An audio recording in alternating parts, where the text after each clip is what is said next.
Okay, great morning. Oh my goodness. I wanted to talk about, the Maga crowd.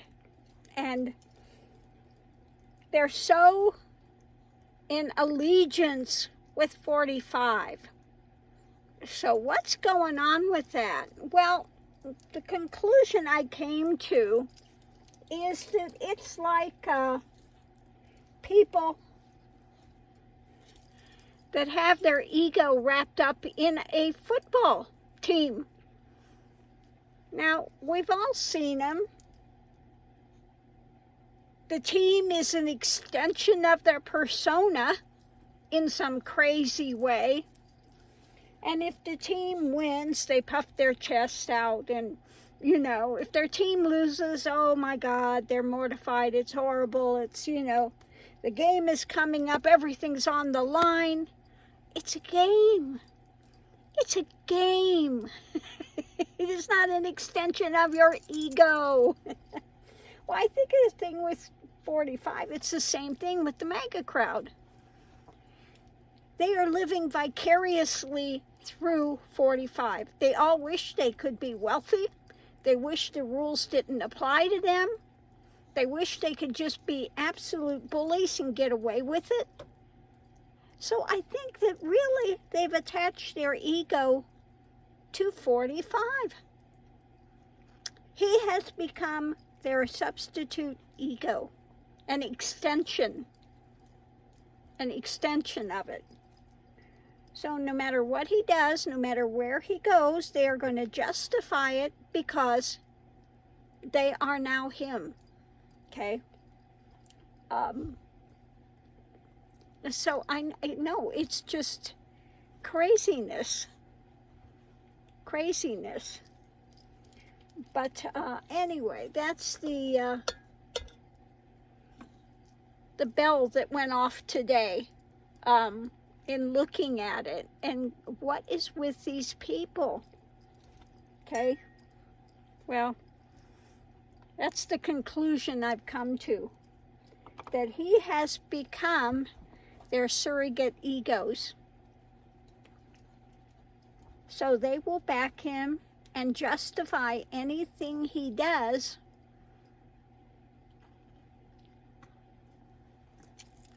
because, the big QAnon thing, we're one. Where goes one, goes all.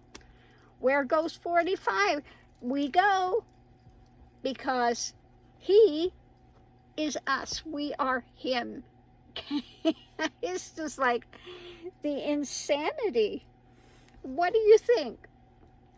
What do you think of that hypothesis?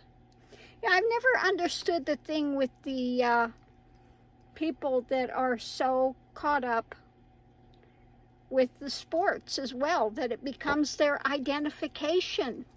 Okay?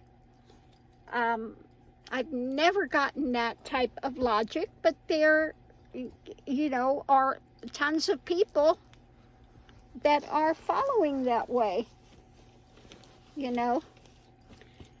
I don't think, I've never worn a t-shirt that is, I'm pulling for this team or that team, or it just, oh. Now, if there are people here that are really up into that, I'm sorry. I apologize, but I don't know. Looking at it, that's the view from here with a lot of people. I've seen people that just get crazy over football or soccer or whatever it is, that it becomes an extension of their identity.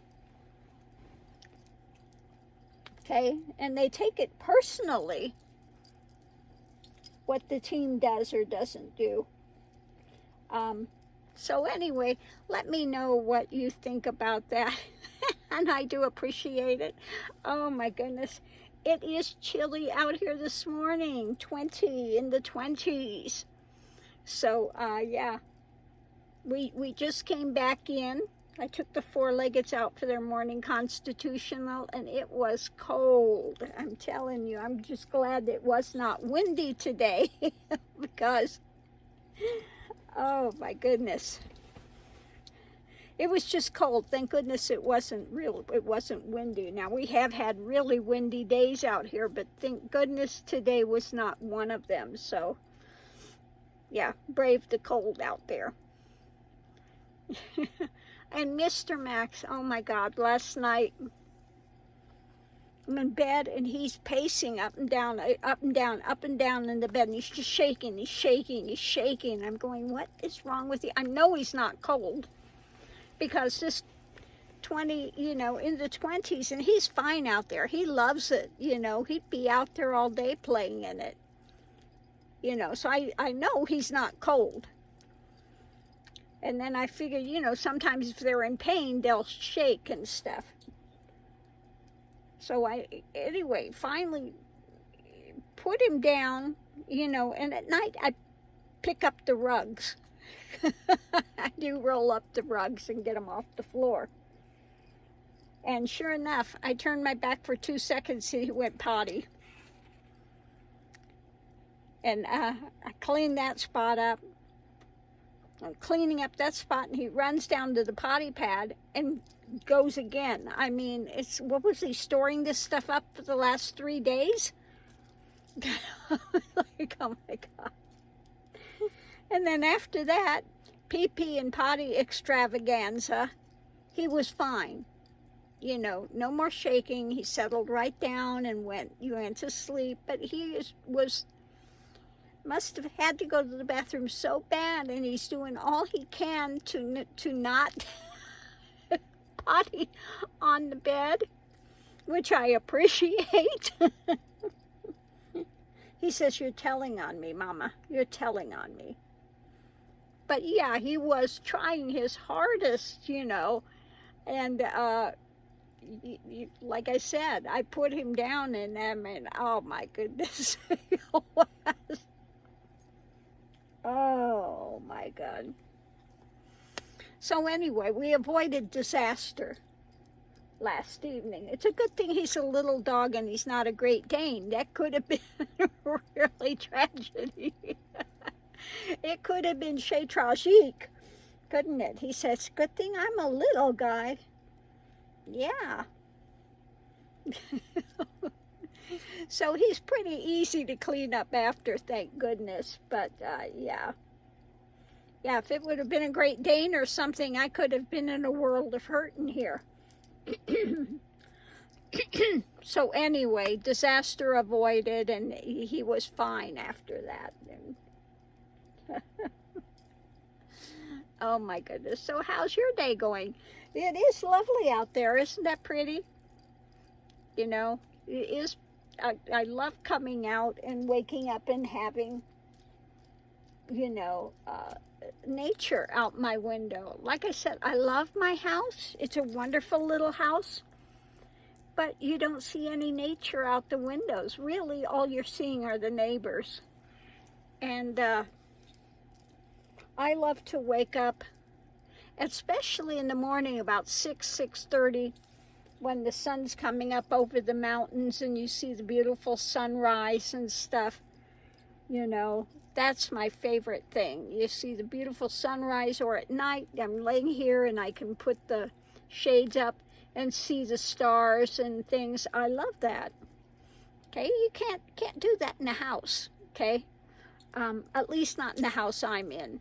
Maybe if you have a house that you've got a big picture window out there that looks out to nature, and that's another thing. I think if I had that, maybe I wouldn't be so wanting to wander and go, because I really do love waking up and seeing nature out my window. But anyway, I've got the fireplace going over there, so it's nice, comfy, cozy in here.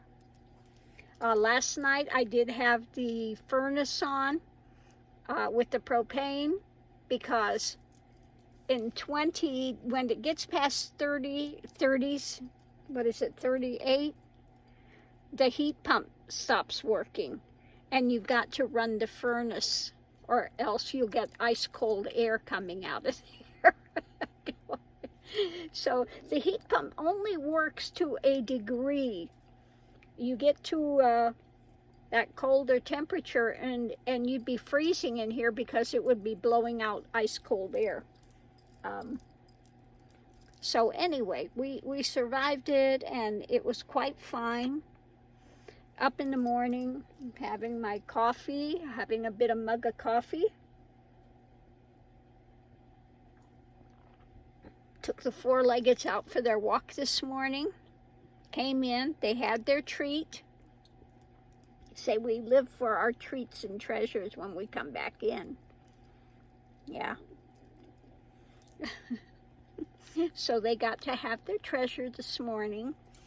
And now I'm just kind of chilling and chillaxing and looking to see what we have. Now, again,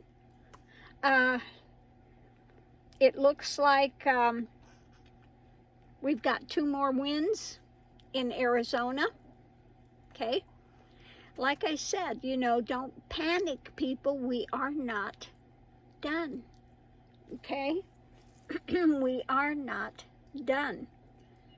And I still say Carrie Lake is going to win. And I still think that Warnock will pull it out in Georgia. Okay. I still think the Democrats are coming out, and it's been, if you watch any of it, it's been phenomenal for the Democrats. So don't be too hard on the readers if we've missed 1 or 2, okay? Because overall, unless it happens to be a reader that was reading that there's a big red tide coming, I said it's more like red algae. Okay, they didn't have a red tsunami, they have red algae in there. That's about the best they've done, which is flesh-eating bacteria. You don't want to go in where there's red algae. Avoid it, you know, but we did have overwhelmingly great midterms for the Democrats. So anyway, on that note, I'm going to leave this here. Check out the net, see what there is to read on, and I'll see you online.